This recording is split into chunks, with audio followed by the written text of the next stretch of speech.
안녕하세요. 저는 성동구에 거주하고 있는 30대 초반의 여자입니다.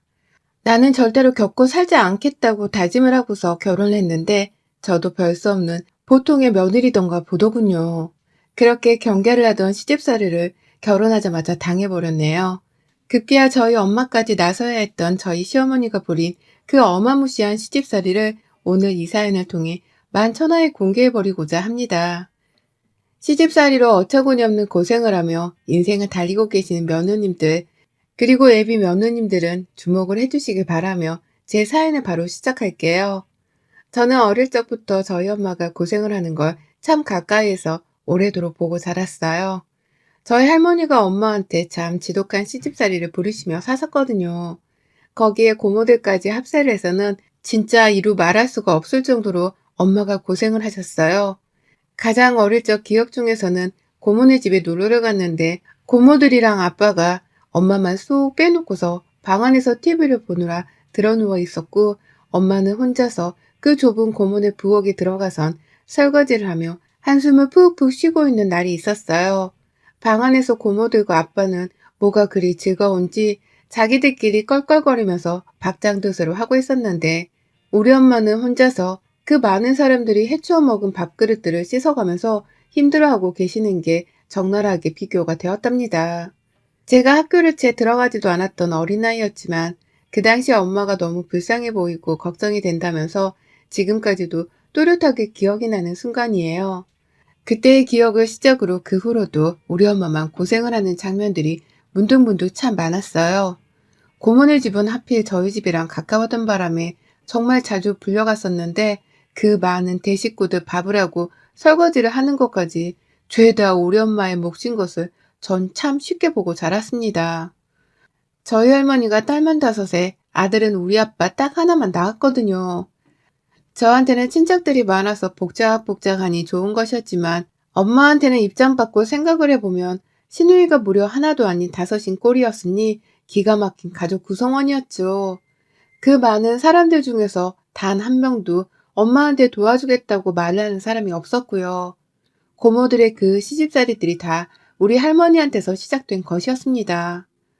할머니가 엄마를 늘 시집 뒤치다거리나 해야 하는 종, 그 이상 혹은 이하로는 절대로 봐주질 않으셨기 때문에 엄마는 늘 할머니의 시종만 들며 살았거든요. 제사 때도 그렇고 할머니네 식구들이 단체로 보이는 날에도 그렇고 늘 엄마는 혼자서 부엌에 들어가 있어야 하는 도움이었기 때문에 고모들도 엄마를 딱 그 정도로밖에 생각을 못하는 것이었죠. 당연히 고모들도 생각을 똑바로 가지지 못하고서 처신을 함부로 한 게 잘못이긴 했으나 자식들에게 며느리는 딱 그런 존재밖에 안 된다는 걸 행동으로 보여주며 사셨던 할머니가 가장 원망스럽습니다. 엄마가 명절에 시골에 내려갈 때마다 힘들어하고 또 괴로워하던 모습을 제가 옆에서 너무 봐왔었기 때문에 그런 걸까요? 전 이 다음에 내가 커서 결혼을 하게 된다면 절대로 시어머니한테 잡혀 살지도 않을 것이고, 시댁 식구라는 이유로 지나치게 윗대접을 해주며 살지 않을 것이라는 다짐을 아주 굳세게 했었어요. 차라리 결혼을 안 하고 말지, 하게 된다면 절대로 내가 그 집안의 종이 아니라 손님으로 들어간 것이라는 걸 두고두고 알려주면서 살 거라 마음에 새겼어요. 절대로 우리 엄마처럼 바보같이 시킨다고 시키는 것들을 해가면서 지나친 책임감과 사명감에 둘러싸여 사는 며느리 짓은 하지 않겠다고 마음을 먹었습니다. 엄마가 참다 고모들이랑 대판 싸우고서 할머니한테까지 반항을 하며 그만 좀 부려먹으라고 입으로 펀치를 날리셨을 때 제가 바로 옆에 있었거든요. 그때도 저는 차라리 저렇게 처음부터 싸우는 것이 나았을 텐데 라고 생각을 하면서 엄마를 응원하고 얼마나 통쾌했는지 몰라요. 나한테도 시집살이를 시키는 상황이 생긴다면 며느리 짓을 하지 않는 건 둘째치고 맞받아 쳐주는 용기도 가져야겠다 싶었죠. 하지만 막상 제가 결혼을 해보니 이게 정말 말처럼 쉽지 않다는 걸 뼈저리게 깨달았어요. 저희 남편은 일남일녀 중 막내 아들이고요. 위로 계신 형님은 대학 입시에 실패하고서 미국으로 도피 유학을 떠났다가 거기서 남편을 만나서는 시집가고 살림을 차리셨어요. 그 바람에 형님은 미국에서 쭉 살게 되었고, 저희 시부모님께는 한국에 남아있는 자식이라곤 저희 남편이 전부였습니다. 그래서였을까요? 유독 막내 아들 사랑이 각별하셨던 분이셨는데 큰 딸내미까지 해외로 나가버리자 이제 남은 건 정말 아들 하나밖에 없다고 생각을 하시면서 참 가까이 끼고 살려고 하셨어요. 일단 저희 남편은 저하고 동갑이고요. 둘 다 같이 재직 중인 회사에서 사내연애를 하다 결혼하게 된 케이스입니다. 둘 다 다니는 회사는 대기업이고 각자 결혼하기 전까지 모아놓은 돈도 충분히 있었고 남편네는 시부모님이 형님을 도피 유학까지 시켜줄 정도로 경제적 여유가 있었고 또 저희 친정도 저희 엄마가 외할아버지로부터 물려받으신 땅도 있고 또 아버지가 공기업에서 오래 재직하다가 얼마 전에 퇴직을 하셨는지라 모아놓은 돈이 많은 편이었거든요. 각자 모자람이 딱히 없이 자랐다가 만나서 결혼하는 케이스였기 때문에 결혼하면서도 돈 때문에 눈치 보거나 아쉬워할 것은 없었답니다. 시어머니가 전해주신 애단 목록도 저희 집에서 착착 해드렸고 시댁에서도 남자 쪽 집안이라면서 결혼식 비용부터 자잘한 지출을 다 책임을 지셨는데요. 두 가정이 합의를 하고서 지금까지 살고 있는 신혼집은 반반 부담을 하고서 저희 부부의 공동명의로 사드렸어요. 저희가 이제 결혼한 지 2년 차인데 이미 그 2년 전부터 집값은 올라버리고 있는 상태였기 때문에 같이 집을 사드리는 것이 더 현명하겠다 싶었던 것입니다. 그렇게 집을 구해서는 남들 사는 것처럼 그냥 보통처럼 살려 했어요. 둘 다 직장을 다니고 있었기 때문에 신혼여행에서 돌아오고 나서는 바로 출근을 하며 이전과 똑같은 일상을 보냈고요.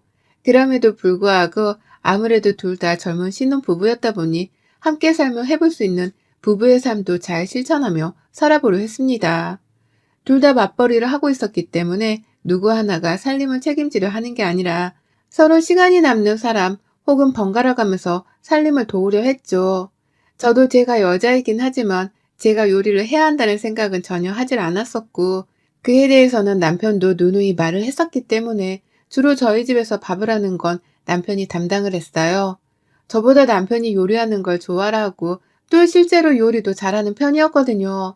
그러니 저는 남편한테 요리를 맡기고는 남은 집안일이나 하면서 같이 꽁냥거리며 살았습니다. 부부는 평등하다는 걸 은연중에 우리 부부의 가문 같은 것으로 삼고는 정말 평등하게 공평하게 살았어요. 그런데 그 꼴을 시어머니한테 보이고 난 순간부터 저의 지옥 같은 시집살이가 시작되었습니다. 결혼하고서 거의 한 달 가까이를 제대로 된 집들이를 한 번 하지를 못했어요. 둘 다 직장으로 돌아가서 밀린 일을 하느라 바쁘기도 했고 특히 남편한테 해외 출장 일정이 잡힌 바람에 남편의 야근이 꽤 잦았거든요.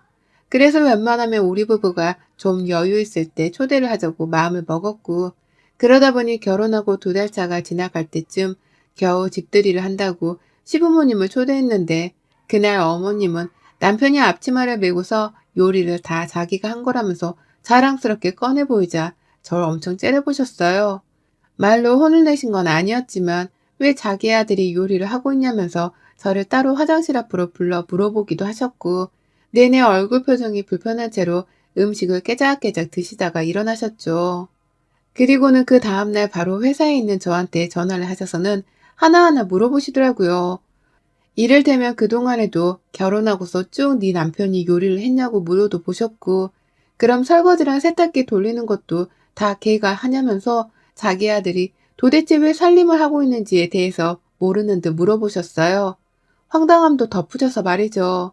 그래서 제가 둘 다 맞벌이를 하는 사람들이고 그러니 서로 도와가며 하는 거라고 말씀을 드렸어요.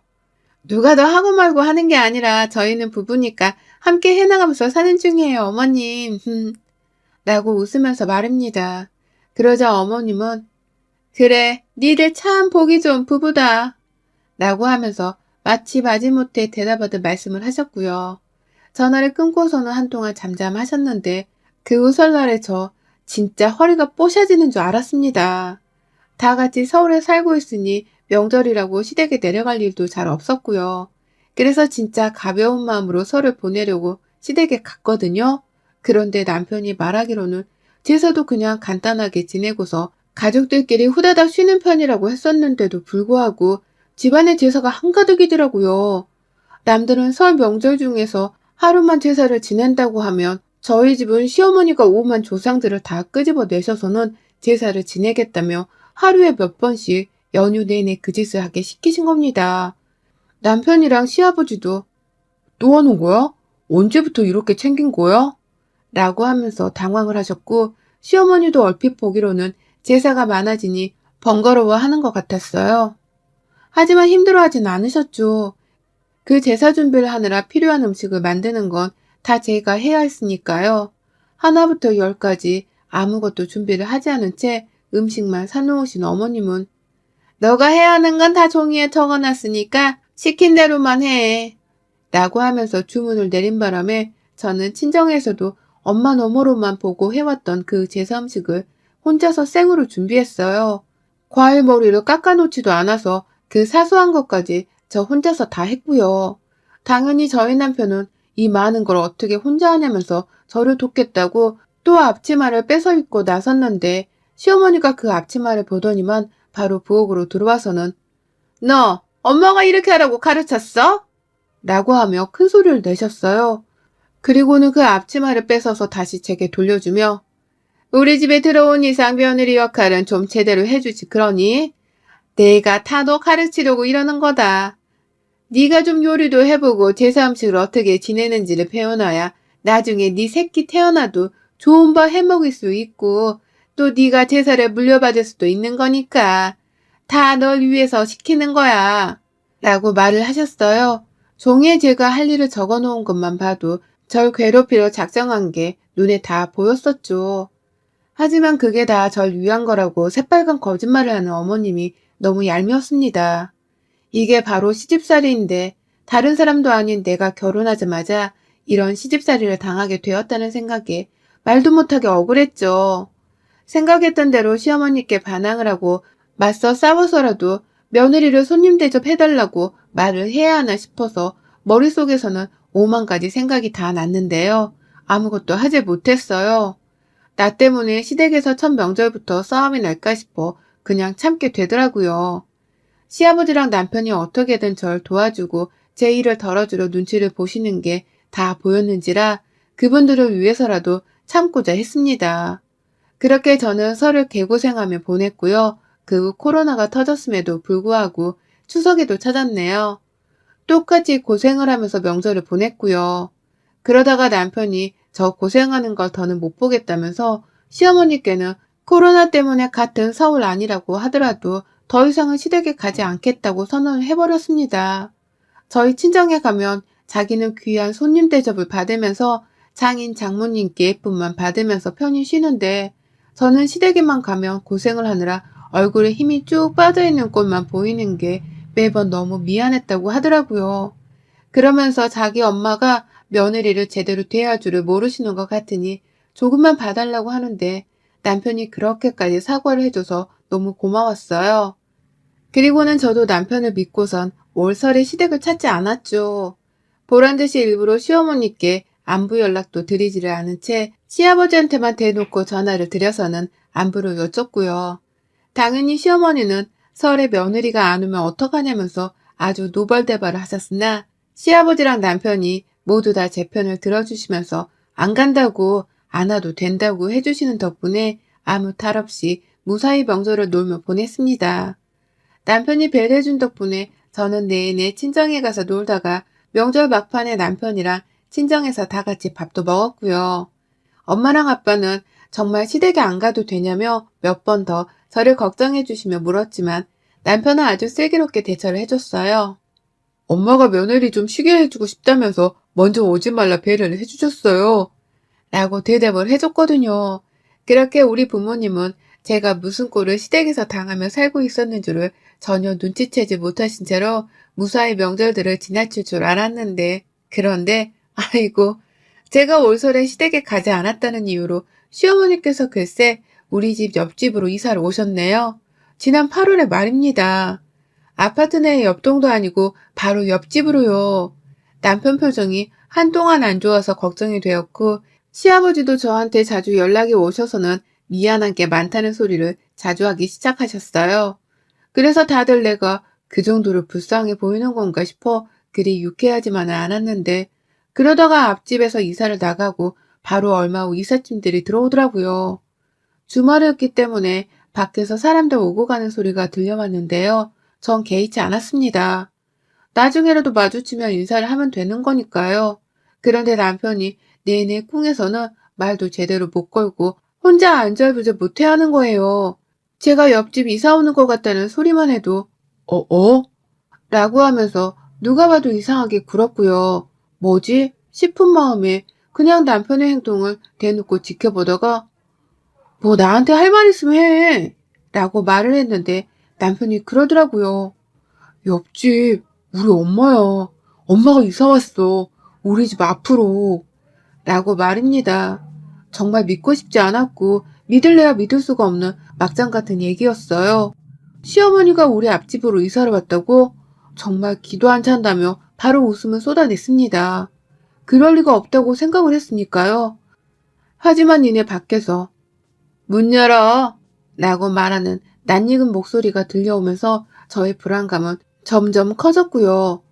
문을 열자마자 누가 봐도 방금까지 이삿짐들 때문에 왔다 갔다 한 것으로 추정되는 지친 몸 상태와 표정을 한 시어머니의 얼굴을 보는 순간 저는 망연자실했죠.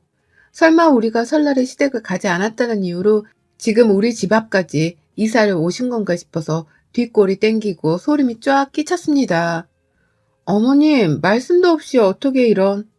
이라면서 제가 황당해하니 어머님은 오히려 더 기분이 나쁘고 빈정이 상하다며 말씀을 하셨어요. 어머, 너 무슨 말을 그렇게 싸가지 없이 하니? 내가 니네 집 앞으로 이사를 못 올 이유는 뭐야? 니들이 코로나 때문에 우리 집까지 안 온다며? 그러니 내가 가까운 곳에 살겠다고 굳이 이사까지 왔잖아. 그럼 감사해야지는 못할 망정 말이 뭐 그래? 라고 말입니다. 이건 정말 평생을 할머니와 고모들의 뒤치다꺼리를 했었던 저희 엄마와 다를 것이 없는 팔자였어요. 시댁에 안 간다고 했다는 이유만으로 며느리 앞집에 이사를 올 생각을 다 하다니. 이것 때문에 최근 들어 남편이랑 시아버지가 계속 내 눈치를 살살 보며 미안하다는 말을 하셨던 거구나 싶었습니다. 아니나 다를까 시아버지는 어머님 성화 때문에 이사를 오신 건지 저를 보자마자 아이고 네가 부담스럽겠다. 미안하다. 라고 하면서 쩔쩔 매셨고요. 남편은 내가 알아차렸을 때에는 이미 집계약에 이사 날짜까지 다 맞춰놓은 후더라고. 나도 진짜 엄마 때문에 근래 한숨도 못 잤어. 라고 하면서 어떻게든 저를 위로하고 달래려고 했지만 저는 정말 가시밭길 위에 있는 심정이었어요. 얼마나 집 앞에서 나를 괴롭힐까 싶었습니다.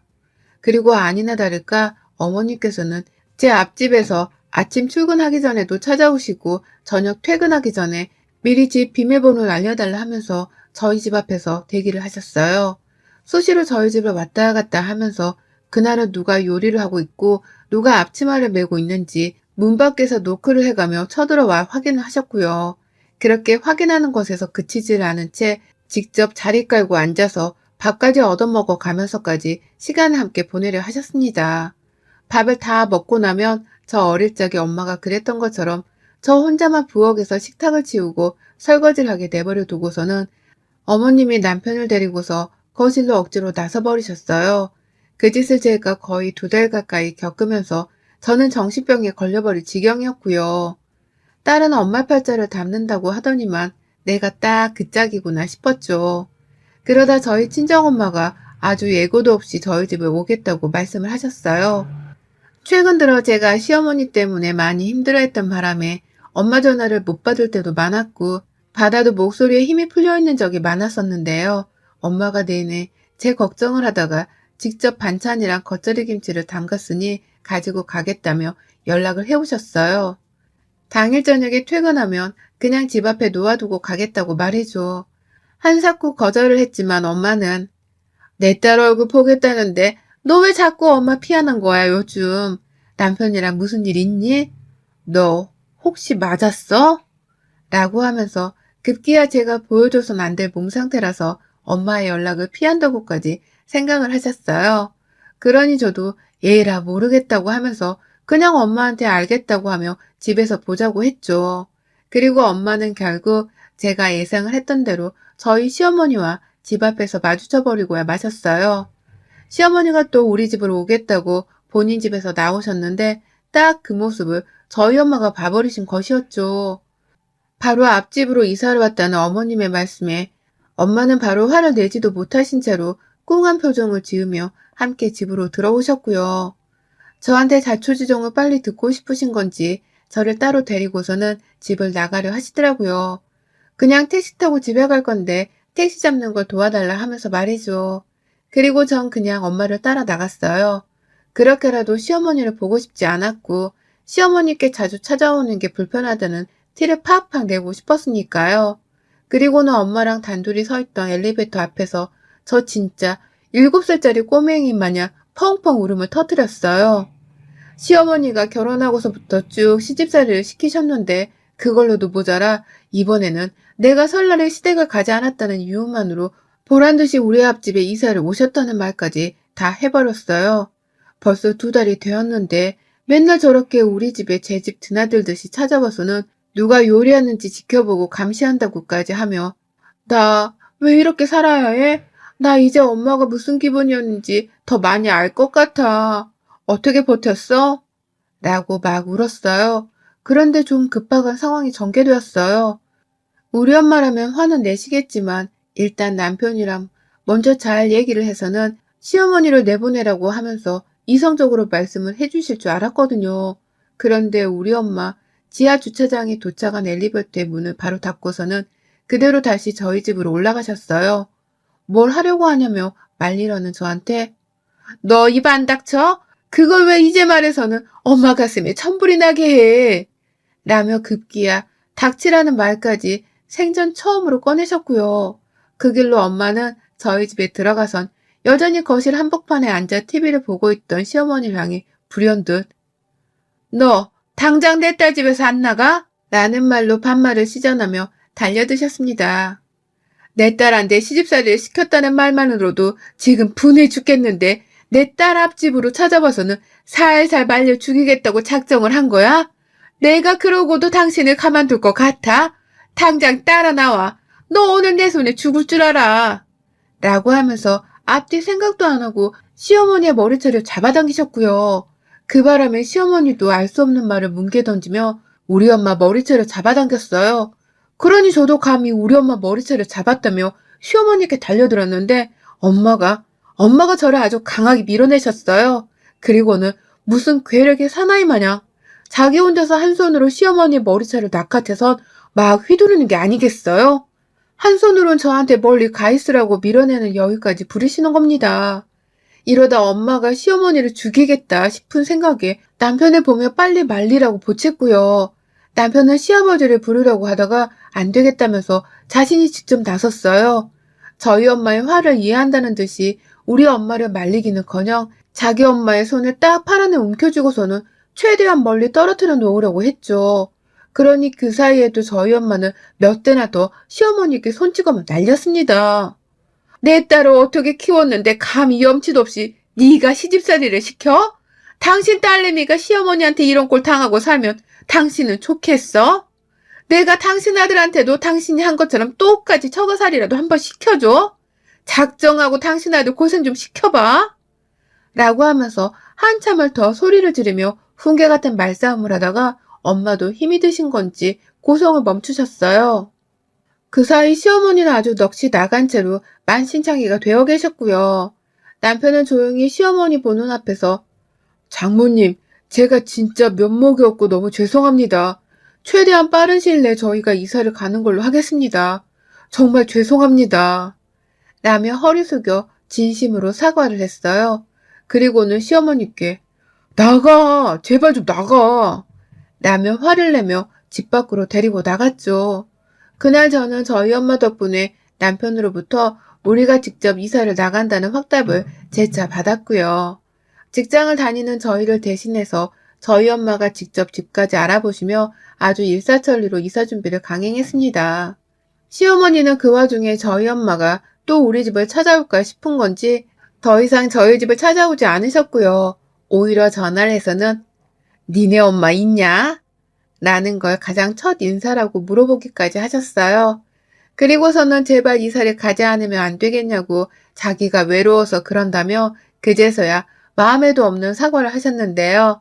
저는 절대로 어머님이랑 이웃사촌으로 웃으면서는 더 못 산다고 못을 제대로 바꿔서 이사를 더 열심히 준비했습니다.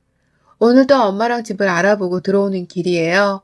오늘 본 집이 마음에 들어서 계약을 하기로 했고, 그래서 곧 이사를 나간다고 생각을 하니 괜히 마음이 싱숭생숭하며 개운하더라고요. 이 마음을 그대로 부여잡고서는 사연을 써보고도 싶었고, 어머님이 들어주시길 바라는 마음에서 고해성사 비슷한 것도 해보게 되었네요. 어머님이 우리 집 앞으로 이사와준 덕분에 그 짧았던 2달 동안 저는 시집살이를 호되게 당했으나 더 좋은 집으로 이사도 가게 되었고요. 우리 엄마가 직접 홍군형을 내줘서 어머님의 시집살이가 쏙 사라지게 할 수도 있었네요. 어떻게 보면 어머님이 자초한 덕분에 더 이상의 괴로운 시집살이는 없게 되었습니다. 부디 하나 있는 며느리랑 절연해서 살고 싶은 게 아니시라면 이젠 좀 정도껏 하고 사시길 바랍니다. 당신 인생에 또 머리채 잡힐 일을 만들면 안 되잖아요. 여러분의 생각은 댓글로 남겨주세요. 오늘도 시청해주셔서 정말 감사합니다.